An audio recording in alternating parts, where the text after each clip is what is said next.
Okay.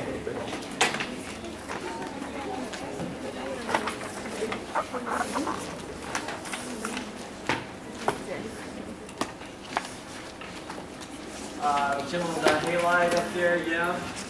Talking about resonance up here.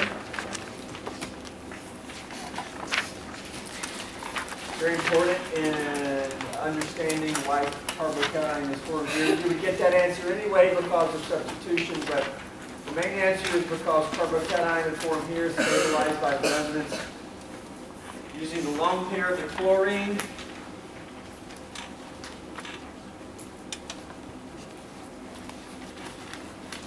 Addition of halogen.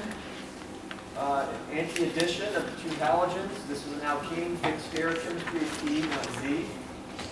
You add bromine again to the alkene. There's no stereochemistry here. You've got two bromines on each carbon.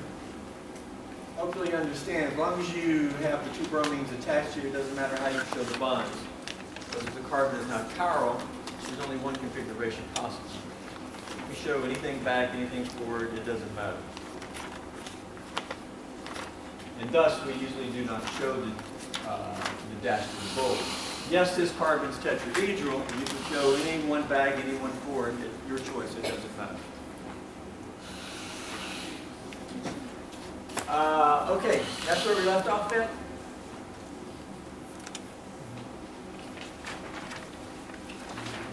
Okay, hydration of alkynes. Tautomerization.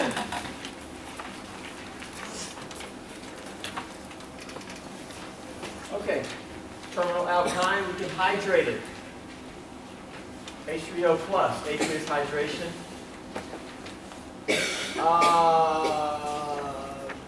We'll mention the mercury. Let's just look at H3O plus. We got H plus and water, right? Ivan, where are we going to leave carbocation, right or left? Left. On the left. So this attacks, and we end up with boom, boom, boom. 2H there. I'll draw in the other H, the original H. 2 H's on that carbon. Carbocation now here.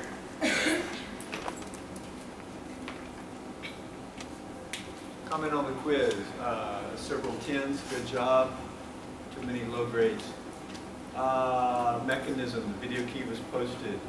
Mechanism, including mechanisms in your report, bromination report. Number of you are missing very basic things, charges, arrows. Okay? And to be honest, I'm not sure how you're missing that in a report where it's basically just show the bromination mechanism which was shown in class and which is shown in your textbook. And so all you got to do is just copy it if you want. So I'm not quite sure why you're missing things. All right? In the end, you got to pay attention to details. Okay? Multiple arrows shown. I would refer you back to the mechanism page I gave you, and I told you it's hugely important. Okay? And look at each mechanism arrow.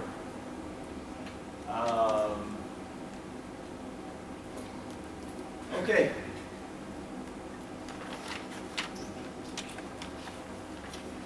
Carbocation here. Water attacks. All right.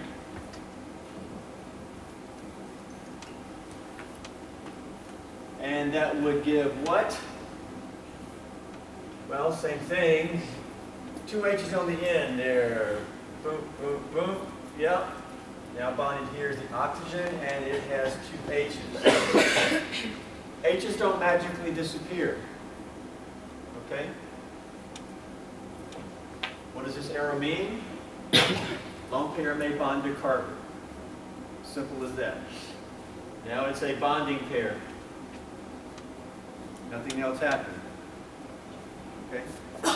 We didn't lose the other lone pair. We didn't lose any H's. But this is a detail I'm being very specific about because I'm seeing things just all of a sudden missing, gone. One step at a time.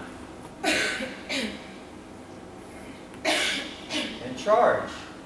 We learned on day one, week one, it's not a standard oxygen, it's probably going to be charged. What's standard bonding for oxygen? Bonds 2 lone pairs. That ain't standard. And if you do a charge count, here it is positive. Now, as you do mechanisms, you'll just know that oxygen is going to become positive. It'll become routine. You just know it's positive. Okay. There you go. How do we get that product? Which is called an enol. Enol. What is an enol? What's an ene? What is an ene? Alkene. It's an alkene with an alcohol. OH group. Alkene with an OH group on one of the alkene carbons. That's an enol. Okay. That's also what a donkey says. You ever heard of a donkey? Enol, enol. I can't do it. Donkey sound? That's what a donkey sounds like. Okay. So how do we get the enol? We remove an H here. What can take an H? There's got to be a minus here. This is very generic. What acid might we use here? You can't go to the stock room and say, give me some H3O+. They're going to look at you real funny. What acid are you going to ask for? Sulfuric acid is a great choice. So we got up here H+ and HSO4-. Now we want to show do we want to use that condensed, or we didn't want to show a full complete structure? Yes, okay. All right. Or we can use water to take the H, yeah? Have we mentioned this many times? Okay, it's the same thing. I'll use water to take the H. How about that? Leave electrons behind. What does that give? Enol. And what do we reform here? H3O+. Catalyst reform. Yes. We added water, but the H+ was catalyst. Enol. You look at the difference in formula. This has H2O added. Yes, we hydrated the alkyne to the enol. Pretty straightforward mechanism. Just like any other alkene hydration or pi bond hydration. Okay, what do the brackets mean? Brackets means this is not isolated. It's formed, it's a neutral product formed along in the reaction, but you're not going to isolate it because it undergoes a rearrangement called a tautomerization. Look at the formula. The formula is the same. It just rearranges. The enol rearranges in what type of structure or compound? Specifically in this case, a ketone. More generally, it is a carbonyl. Instead of C single bond O, it becomes C double bond O.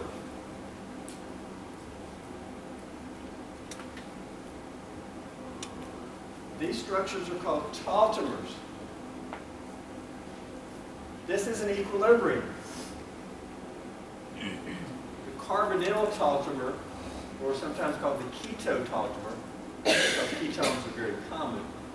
Carbonyl tautomer is favored. Enol tautomer is not favored in this equilibrium. Okay? We'll look at the mechanism in going from here to here. Tautomerization mechanism. A lot of this is explained up here. Tautomers. These are tautomers. More broadly, they're what? Well, they are isomers because they have the same formula. What type of isomers are they? A month ago, we called these what type of isomers? They're constitutional isomers. They have different connectivity. Yes, they are constitutional isomers. But they're more specifically, they're called tautomers. That's a unique type of constitutional isomer. Just like an epimer is a unique type of what? Stereomers. Okay? Tautomer, a unique type of constitutional isomers. What is a tautomer though? How do they differ? They only differ by it's either up there or down there They only differ by relocation of a single hydrogen. It's written there somewhere. You don't have to write it down. Plus at least what? You're reading it, yeah? At least what? At least one pi bond. Relocation of how many H's? One. How about two? Not a tautomer. Three? Not a tautomer. How many? One. Has only one H relocated and going from here to here? Yes. Which H is relocated? Obviously it's the H right there because as you can see it's gone. It's not on the oxygen. Has any other H moved? Same. No H there, no H there. So that's the same. How many H's here on this carbon? Two. How many H's on the carbon now? Three. Where did that extra H come from? Right there. That one relocated to there. I drew one in. There's three on that carbon. I only drew a new one in. The underlined H relocated from an oxygen to a what? To a carbon. That's the only atom that has moved in going from here. What else has moved though? The pi bond. The pi bond went from between the two carbons to where? Between C and O. We relocated one H and moved at least one pi bond. Thus, these are what? Tautomers. Yes. Tautomers. And tautomers are in equilibrium. There's many types of tautomers. More specifically, this is an enol tautomer and a carbonyl or keto tautomer. Which is favored in this equilibrium, enol or keto form? Keto. Keto form. Okay, these are the talking points. Why is the ketone favored here? Stable. Might be a little difficult. I would not necessarily expect you to know. Anybody have a gander? Why is the structure on the right favored? I thought you were going to say because it's more stable. And then I'd have to refer you to Bill Gates. Why is it more stable?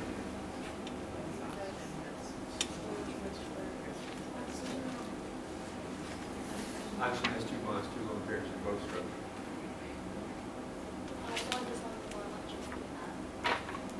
It is. Is that the reason though? Well, you're halfway there. In the end, the reason why is carbonyl is a very strong bond, C double bond O. Okay? That's sort of the driving force. And we can say, well, why, and why? But in the end, it's having the C double bond O is the driving force of this. It's a more stable bonding arrangement. Okay, keto form is favored here. So what did we do? We hydrated the alkyne. Did we hydrate once or twice? Only once. Previous page, we did reactions like with HBr twice, right? And we said twice the fun, and we did it again. Yes. Here you only hydrate once. You don't hydrate twice, because after you hydrate once, it then undergoes a rearrangement, and you get a final product. What's the difference between this formula and this formula? H2O has been added. We hydrated once. But it's not an alcohol or enol, because the enol undergoes a rearrangement, and the product of this hydration is actually a carbonyl compound, ketone in this case. It may be an aldehyde. In this specific example, it's a ketone. So, this is actually our very first synthesis of a aldehyde or ketone. In organic 2, you'll see lots of syntheses of aldehydes or ketones as you develop your toolbox. Okay, mercury. You can do this with just aqueous acid, just like hydrating an alkene. We can also hydrate an alkene using mercury, oxymercuration. And there it attacks the mercury ion back bonding. With alkynes, it's very traditional to include mercury as well. I didn't do mercury mechanism with mercury. You could do it with mercury. I just did it with H3O+. You will always typically see mercury included because alkynes don't react quite as fast. So, you can just ignore it, but you will see it when you hydrate an alkyne. Okay? We will hydrate an alkyne in lab in a couple of weeks. We will not use mercury. Okay? But again, I'm telling you, classically, it's often included in this reaction.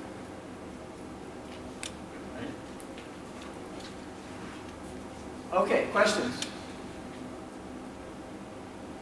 Hydrate once, undergo tautomerization. Let's look at the mechanism here. What's the tautomerization mechanism?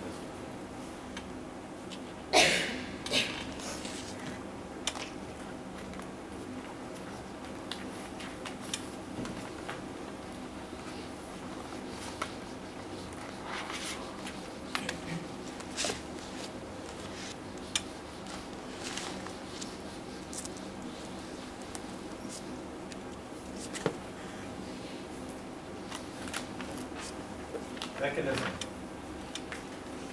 Got to keep in mind, this is all one reaction. Everything is going on, and this is all in one class. We still have acids present here, okay? Our reagents are still here. We've got an alkene here. That's the major thing. Have you ever seen an alkene react with H+? Hopefully, yes. That's the very first reaction we did. So focus on that. Where are you going to make cation at, left or right?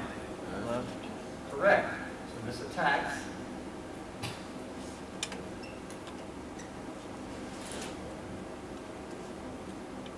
Does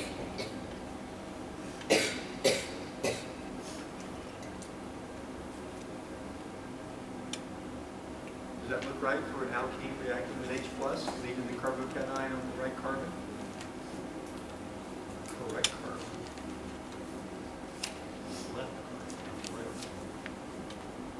Very good. That looks very similar to the previous page where we made carbocation next to chlorine.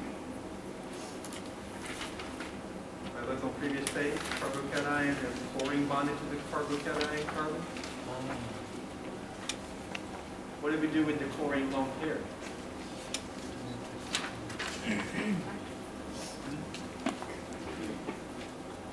Kind of call it back bonding, but it's not, we called it something else because it was something else.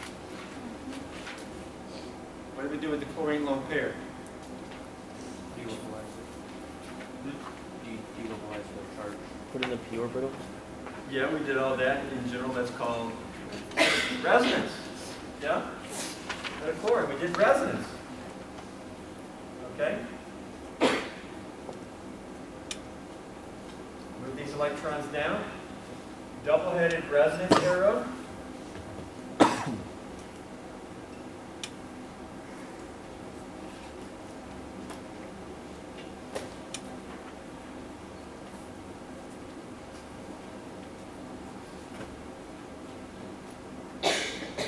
By the way, what are we trying to do? We're trying to get an H where? Where do we need a new H at? Did we say there's an H there? Did we say this? Well, there it is. We just put one there, right where we need one. Right? Carbocation. Remember here? These electrons attracted here. What do we have here? Resonance structures. what did we say? A pinky bond? These electrons are going to be attracted there. Did we say carbocation? Yeah? Got a single bond. Your carbocation got a lone pair. Is this lone pair going to be attracted to the carbocation? Yeah? But I'm oxygen. I don't like to give up my lone pair. Well, I'll do a little pinky bond. Remember, okay, remember all that discussion? There's a partial bond here, okay? Is it red or white?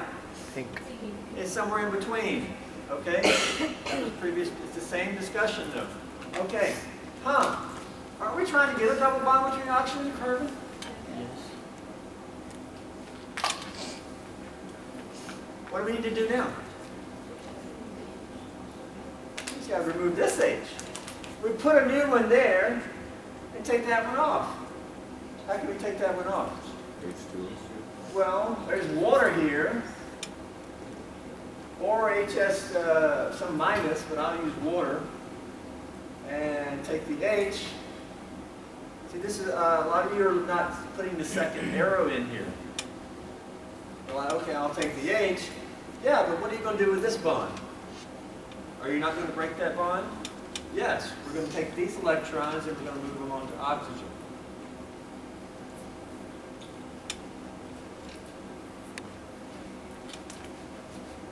And that gives what? When I move these electrons onto oxygen, that gives, well, that gives that, and what did we reform?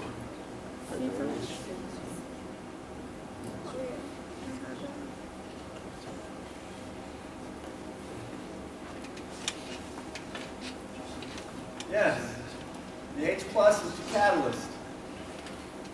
It's reformed here. H plus in water, H plus in water.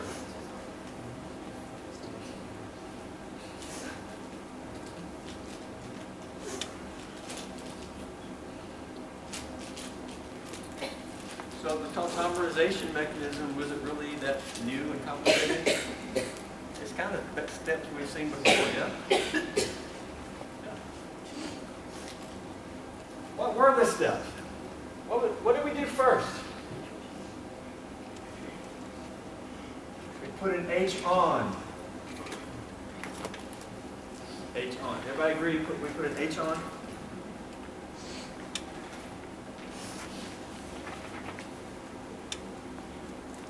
On. What did we do next? We did resonance. We did on, then we did resonance. We showed resonance. That's something you do on the board. You know, molecules don't actually do resonance. It's really something we do on the board. Because as soon as you put the H on, it's pink. See, on the board we do red and then we go to white. But the molecule never did that. The molecule just was sitting there pink all the time. Okay? After we did resonance, what did we do? We took an H off.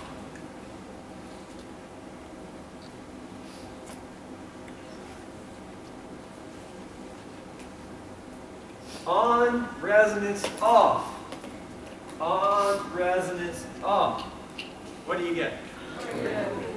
Oreo. Okay, you read it. Okay. Oreo is a way to help you remember. What? Tautomerization mechanism. You put a proton on, you do resonance on your paper, you take proton off. Okay? This works for any tautomerization mechanism.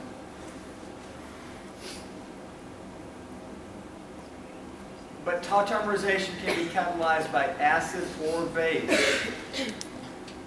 In this example, it was catalyzed by acid. When you do acid, it's on, resonance, off. If you catalyze by base, you do reverse. And the first O is off, because what do bases do? They take H's off. You start by taking an H off. It would be off, resonance, on. So take one off, then you need to take, we would take this one off, we would do resonance, and we would put that one on. Okay? So under basic conditions, you would reverse the O's. both cases it's Oreo, and Oreo works with any tautomerization mechanism. It's a standard process of relocating a single hydrogen and a pi bond. And moving that pi bond you do on the board when you do resonance. All right?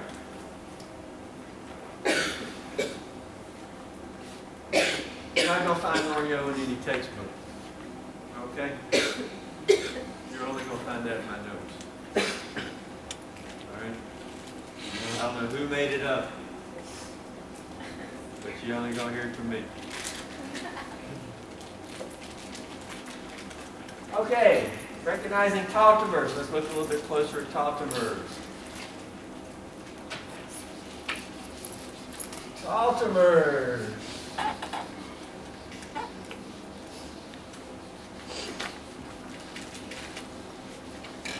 If you look back at that video, UCLA, I Will Survive. She's going up the steps and say, didn't I know those enols would tautomerize or whatever? What was it? Yes, enols will do what? Yeah, see, enols aren't stable. They will tautomerize to a carbonyl compound.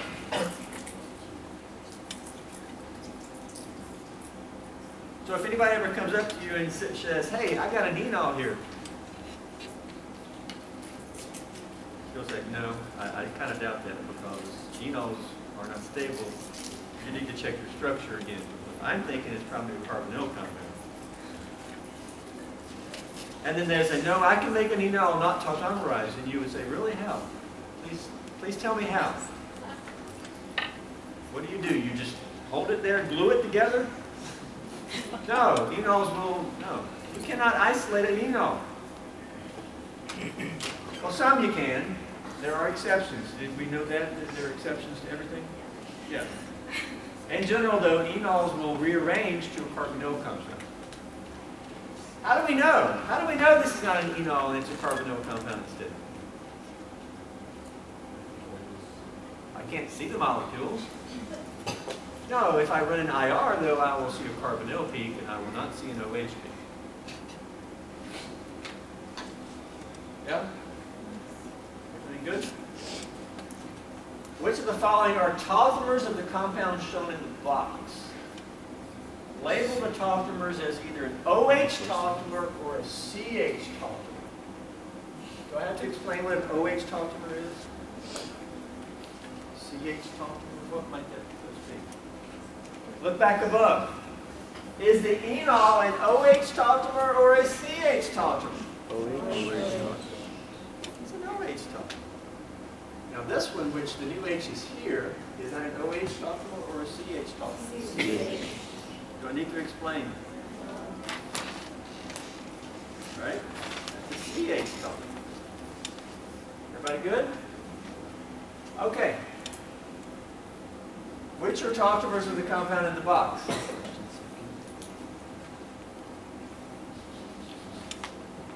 Is the first structure a tautomer? Yes. What's a tautomer? 1H and 1 pi. You can look at these closer when you get out of class and you have time to sit down and say, okay. All right. Yes, that's a tautomer. How about this one? Yes. Yeah, that's a tautomer. How about this one? No.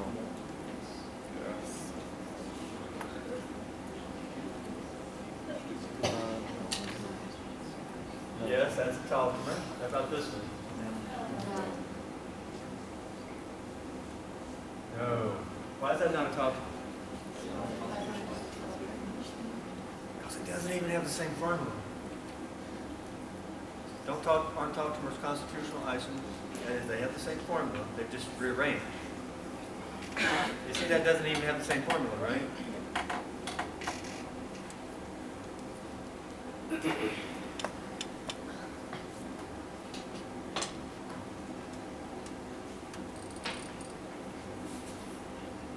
How did I quickly know that doesn't have the same formula? It only has one double bond.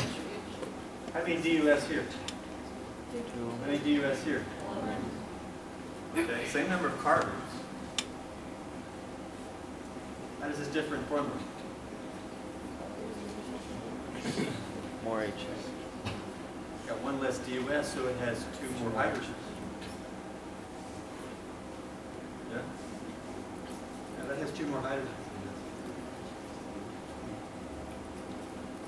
This one here, which H has been moved?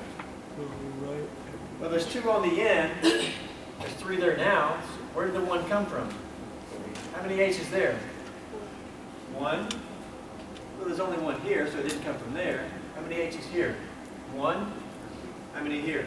Two. Two. That's where the H came from. One of these H's is now on the end.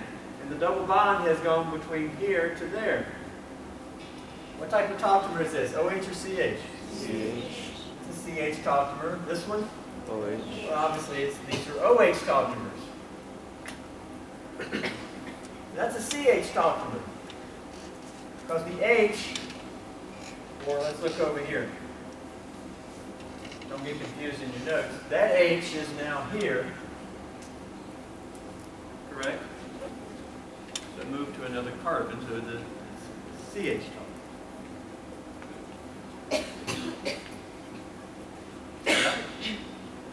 Are the following tautomers? We can bump it up enough. But their definition of tautomers remains the same. Are those tautomers?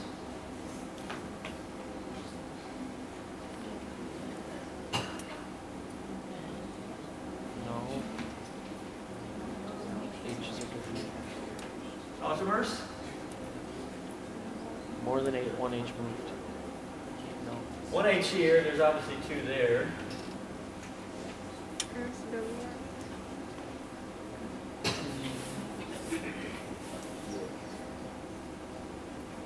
The answer is yes. That H has been relocated to the nitrogen. How many double bonds moved? In this case, two double bonds. The tautomer said at least one. It could be 2, 3, or it could be 28. But only one H. One H has been moved in 2 pi bonds. Those are tautomers. You can look at it. Every other atom has the same number of H's. Right? How many H's on that carbon? None. Well, there's none there. You can look at it. Only one H is moved. Those are tautomers. That's compound which I have a history and liking for, so I can show you that example. If I ever talk to you about that chemistry, I would say, hey, it tautomerizes. And you say, yeah, I see that. Tautomers can be more broadly called what? Well, we've already answered this one. Constitutional. Yes. They're not enantiomers. Obviously not. They're not diastereomers. They're not resonance structures. Sometimes I get that. They're resonance. No. Not resonance structures, because when we do resonance, you don't move any atoms. If you start moving atoms, you're not doing resonance. So don't call them resonance structures. They're not. They are constitutional isomers, because they have the same formula, but they have different connectivity. Everybody good? Okay. So we hydrate only once. It's kind of twice as fun, but hydration, and then we do a tautomerization. And we understand tautomers, recognize them. Terminology there. Okay, you can also hydrate with BH3. Remember BH3, hydrogenation followed by oxidation. What do you know about this hydration? What's unique about it? What do you know? Same thing with alkynes. Anti-Markovnikov hydration, right? Okay? Where are you going to make cation at, right or left? Oh, okay. On the left. And then you think, well, water adds there. Well, with these, the oxygen ends up over here. And the enol that you get, let's see, 1, 2, 1, 2, 3, 1, 2, 1, 2, 3. I'm not going to do mechanism.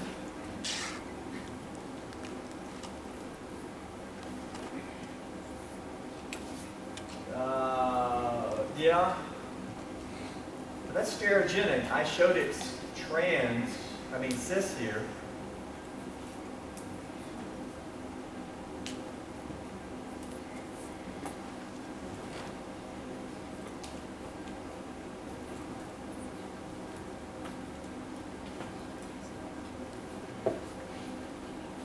Is it going to be cis or trans?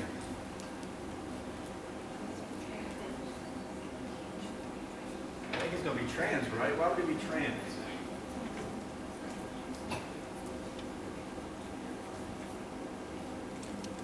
Shouldn't the OH and the new H be on the same side? Isn't it a syn addition at BH3? That is, doesn't this attack BH3 this way?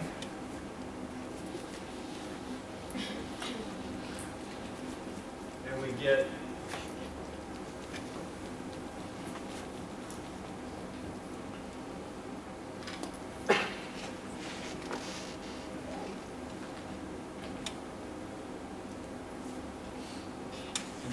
doesn't the new H come from the boron?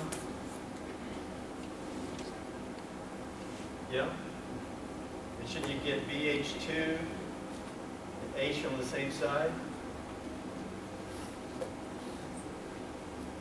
And then a syn addition comes from the H comes from the boron. Is that right?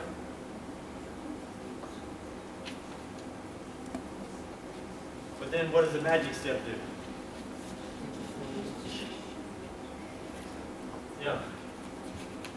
Replaces that with, there, no change in stereochemistry is the same thing. And so the OH and the propyl group are going to be trans because the OH and the H are cis. OH and the propyl group are trans. There's your product, enol. Can you isolate an enol, or is it going to do something? It's going to Tautomerization. What's the product going to be after it tautomerizes? ketone. The carbon. Yes? A ketone. Does the pi bond move between, instead of between carbon, carbon moves between carbon and oxygen? Yes? You have product drum? I got product drum? Because my next question is, what functional group, what type of compound did we make? Yeah, in this case it's an aldehyde.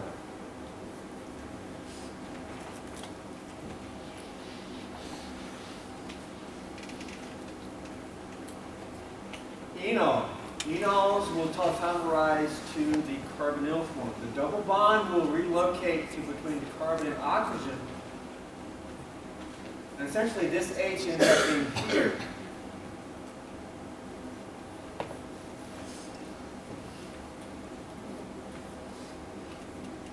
There's our backbone. Instead, we're going to put the double bond between the C and the O.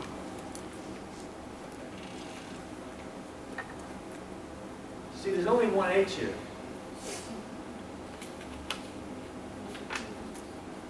Well, now there's two. Where did the other H come from? Came from the oxygen.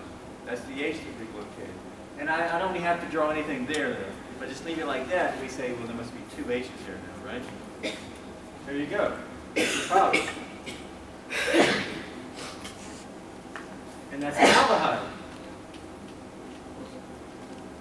Aldehyde. And it looks a little naked to me. I like to draw in the H's of the aldehyde. Have we mentioned that before? So I would draw that H in. That H is not one that's relocated. That's just the H of the aldehyde. That carbon has one H. It had one H there as well. I'm just drawing it in now because I like to draw in the H's of the aldehyde.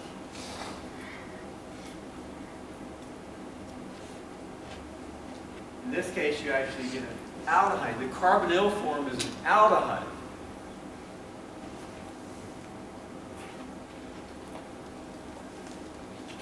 I mean, there's nothing tricky about that. But even if you didn't draw in the H, it's theoretically correct. You just put the double bond here and you have the H there. There's your product. And you say, well, it is an aldehyde. Yeah. call that a ketone, would you?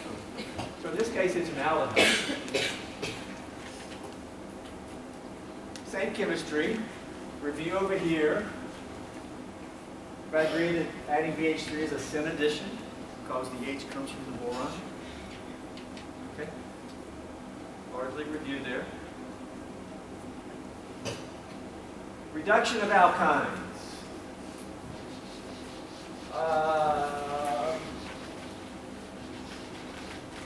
First, hydrogenation.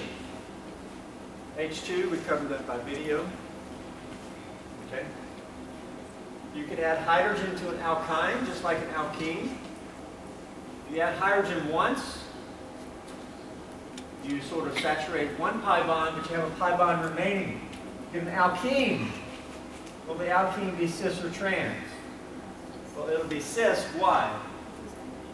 Because how do H's add? Syn addition. They come from the metal. They like shot into one side. The two methyls are cis because the two new H's are cis. They're on the same side, pushing to both methyls. Okay? So that'll be cis. But typically, this is not isolated because an alkene will react again with hydrogen to give what? Alkane. And now there's no stereochemistry.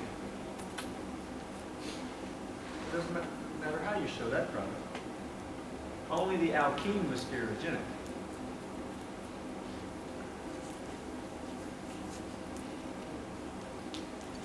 So this would be called a double hydrogenation, twice the fun. Hydrogenate once with cis alkene, hydrogenate again. What's an example of a precious metal catalyst? Palladium. Nickel, palladium, platinum. Those are three of the most common. Rhodium, a little less common and more expensive. What about iron? No, iron is not typically going to work, and iron is not called a precious metal catalyst. Iron is a base metal, cheap metal. I think referred to as a base metal. Precious metal was expensive ones. Those are the ones that work. In general, there's lots of research around to metal reactions.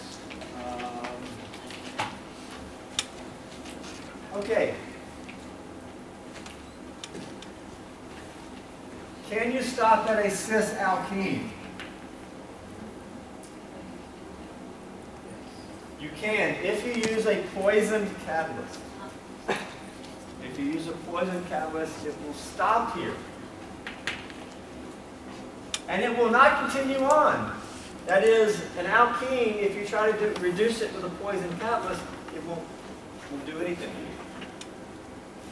Yeah? What's a poison catalyst? This is where you add some type of poison to a regular catalyst, such as a heavy metal, such as barium or lead. This will sort of mess up the palladium, mess up the catalyst. Poison it. Can't really explain why. Makes it less potent. A very common one is Lindlar's catalyst. This is a mixture of palladium, barium, and quinoline. The poison deactivates the catalyst. Okay? Lindlar's is very common. Anytime you see Lindlar's, it's a poison catalyst. And in the end, it'll stop here and it won't continue on. So that's a way to make cis alkenes. If you use a regular catalyst, it's not going to stop at the alkene. It will continue on. You end up with the alkane. Okay? TLC lab this week. And Wednesday, we'll hopefully look to finish this up. The last handout before the test. New material hopefully on Friday.